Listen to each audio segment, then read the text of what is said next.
Look, man, I'll get it to you. I just need some time. No, it's not. I know. Trust me. I'll have it. Okay.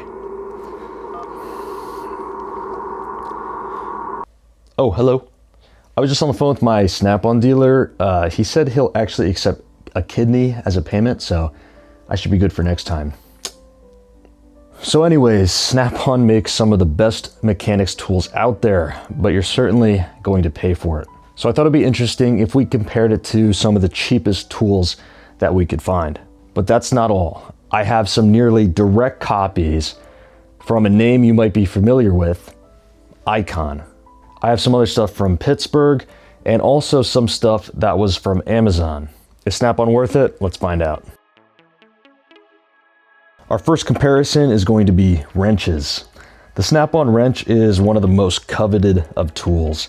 I've heard from multiple people that if there's one thing to buy from Snap-on, it's their wrenches.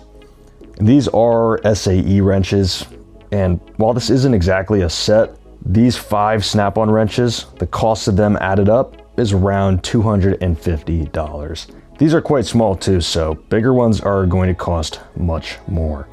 And for a comparison, these are the Pittsburgh wrenches from Harbor Freight, and they're, well, free. That's right, these are actually free sometimes when you go in and make any purchase, even something under $1.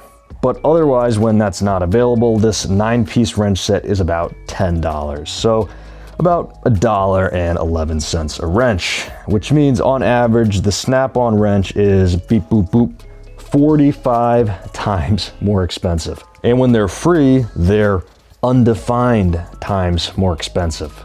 What a crazy number that is. It might be harder to tell on camera, but the fit and finish on the Snap-on is better. And these Snap-on wrenches are much older and have been used for years, decades. I found that the finish of the Pittsburgh wasn't really consistent either. There were some imperfections on some of them, like in the jaw here.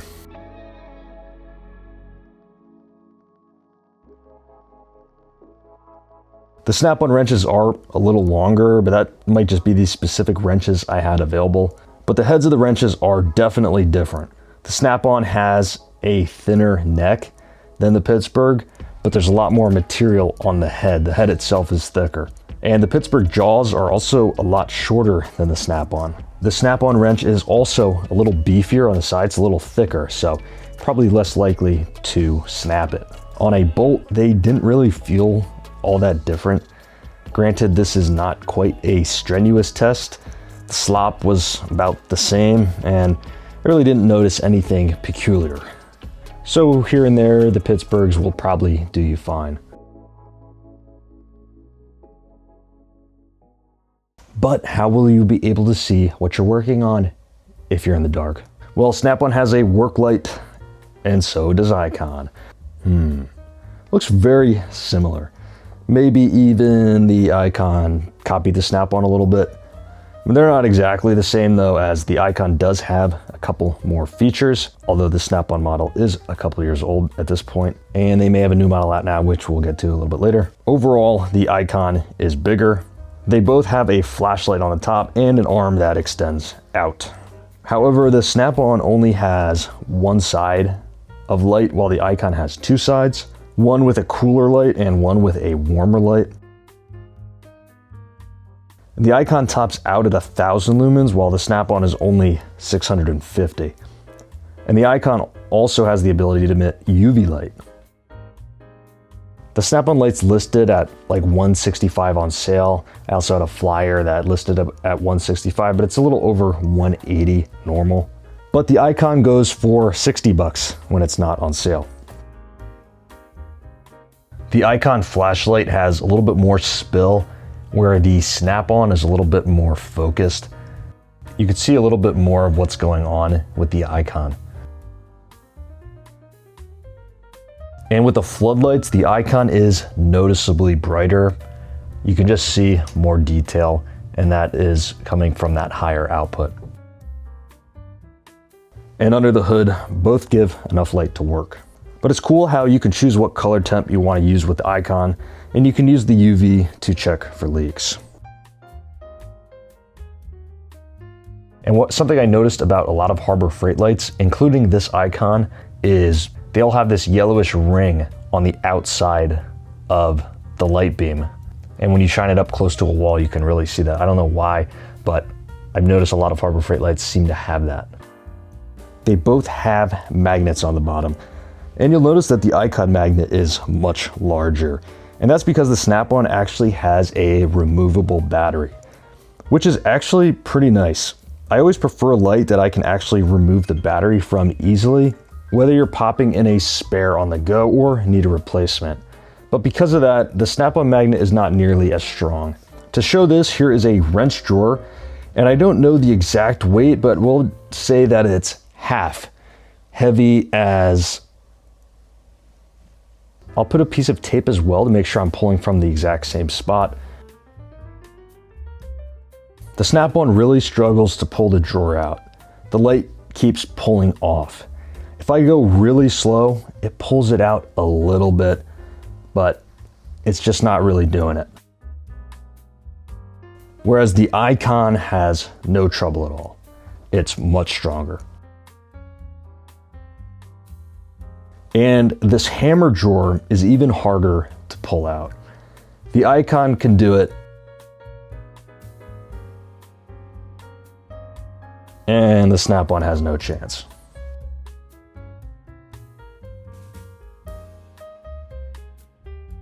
Also, the icon has a magnet on the face, so you can attach it a different way. I tried to do this with the Snap-on, and something weird was happening. It must have a sensor for if the light is folded or not to tell it which emitter to turn on, because when the side light was on, if I put it close to the toolbox, it would shut off. And it wasn't pushing the button or anything, that's what I thought at first, but I went real slow, and it shut off before it even touched the toolbox, so there just must be a sensor there. You could still stick the Snap-on onto the box, but only the front flashlight's going to work. Another win for the icon is that it has a hook. You don't always have a steel surface to mount to, so the hook can be really useful.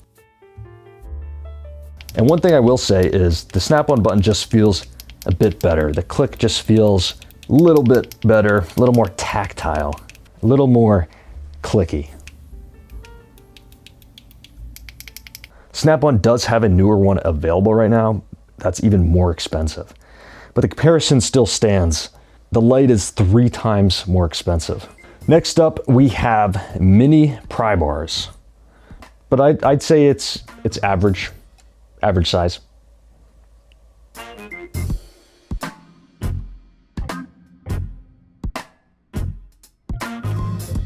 The pry bar is about 5 inches long, hard handle, and has a magnet on the back. To compare, this is a pry bar bought on Amazon by a company called AMM. And it's very similar. The Snap-on costs about $20 and the AMM cost $12. Wait, no. Hold on, that's not right. That's not right. You actually get 4 of them for $12. You get 2 big ones and 2 smaller ones, all for $12. So $3 each pry bar, which makes the Snap-on over 6.5 times more expensive. The Snap-on is a little beefier up top and is more rounded, while the AMM is more square. The Snap-on handle is a much better material. It's called acetate, which is a type of thermoplastic. The cheap pry bar just has a really cheap feeling plastic handle. Really goes to show that not all plastics are made the same. All of them have the pocket clip on them, but not all the AMMs have the magnet, only 2 of them, which are the smaller ones. But something so small like this, the cheap ones will probably be just fine. And let's be honest, you're probably going to lose them. So getting 4 of them is pretty nice. And here they are lifting up one side of a 45-pound dumbbell. Each are able to do it without issues. It's not snapping. This isn't really straining the tip too much, but overall the pry bar is lifting the weight. The ratchet. One of the most important tools a mechanic can have. Here's a Snap-on 1/4 inch flex head ratchet. It's small, right? So probably not that expensive. By God, it's $150. Remember, kidney. To compare, I have an Icon G2 Flex Head Ratchet coming in at $50, which isn't cheap either. But I also have this Pittsburgh Polymer Ratchet, and it's coming in at $8, but it was on sale for $5, which is crazy. The Icon Ratchet is 3 times less, but this one is actually longer than the Snap-on and has a comfort grip handle. But how do they sound?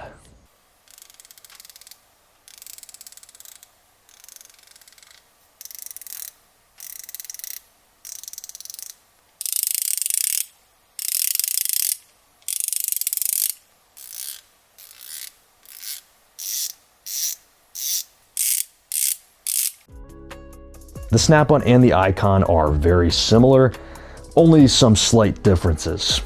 Some things that stuck out to me though, on the Snap-on Ratchet, I can actually see that the drive mechanism comes lubricated pretty well. I can actually see the liquid coming out from where the mechanism is.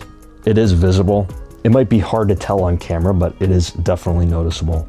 But I can't see the same on the Icon.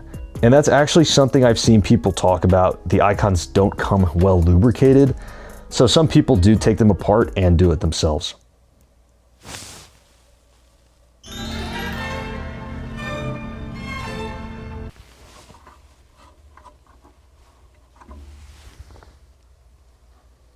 Okay. Without enough lubrication, the ratcheting mechanism won't be as smooth, and over time it might start feeling a little gritty. The selector on the Snap-on does feel different as well. The Icon just kind of slides back and forth, where you have to put a little bit more pressure on the Snap-on, and it kind of clicks into place a little bit more confidently, I would say. Pittsburgh is just here to show a really cheap ratchet next to it. It's composite, and it really does feel cheap, but it works. I know a lot of people use them. And sometimes you might actually want a composite ratchet, maybe to not scratch stuff or mar stuff, whatever. And they're light. And it's $5.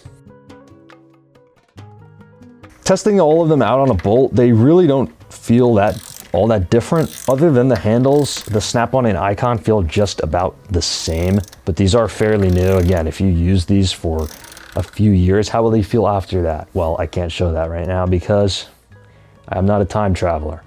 But the Pittsburgh just doesn't feel as nice. The clicks just feel a little bit weirder. That's not really a problem. I'm not picky.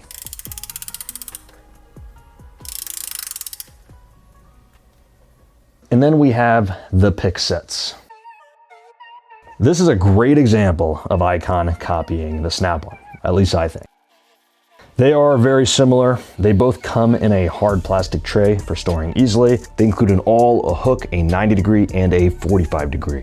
And they both have the soft handles, and while this Snap-on set is green, here's a red-handled one to show just how similar they are. Slight differences, but it's heavily inspired. Along with those are the Pittsburghs. These are incredibly cheap feeling, and yes, they are incredibly cheap. They're only $1.89. The Icons come in at $21.99, and the Snap-ons come in at $73. I tried to see if any of them were more bendy than the others, but they all seem about the same bendiness. It doesn't seem like the Snap-ons are going to be more durable either. They're small picks, and you can break them if you abuse them. People do all the time. In fact, this straight Snap-on one is already a little bit bent from the person I'm borrowing this from. So they're not indestructible just because they're Snap-on. They're small picks, and you can break them if you put too much force. Maybe the steel is better, and if that's the case, they'll stay pointier for longer. But you can also resharpen them if ever needed. One small thing I noticed is on the Snap-on picks, at least on the 90-degree, is just slightly thicker than the others. Surprisingly, on the 90-degree picks, the Pittsburgh has the longest pointy piece. Here they are grabbing an O-ring out of a hose.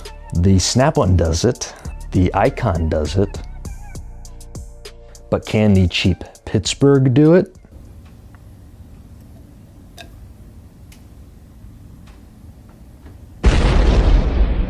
The Pittsburgh handles are just cheap plastic, but the nice thing about these is they're so cheap. So when you do end up breaking your mini picks, and you will, they're very cheap to replace.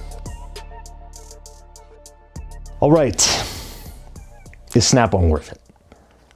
Yes and no. Boring, I know. Any tool can get the job done. It doesn't need to be from a specific brand. You don't need me to tell you that. And it doesn't matter if the tool is cheaper or more expensive. It's not the tool, it's the person holding the tool.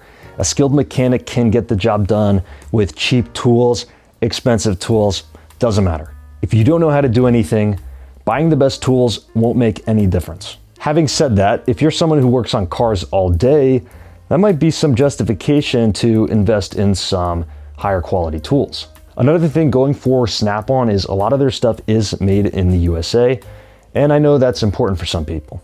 Most people can't go out and fill a toolbox full of Snap-on tools, but you really don't need to, because there's plenty of cheaper tools out there that will serve people just fine.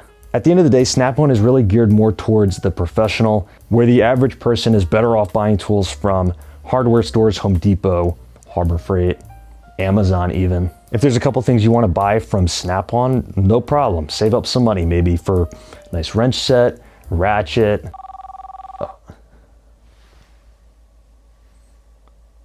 Oh, poop.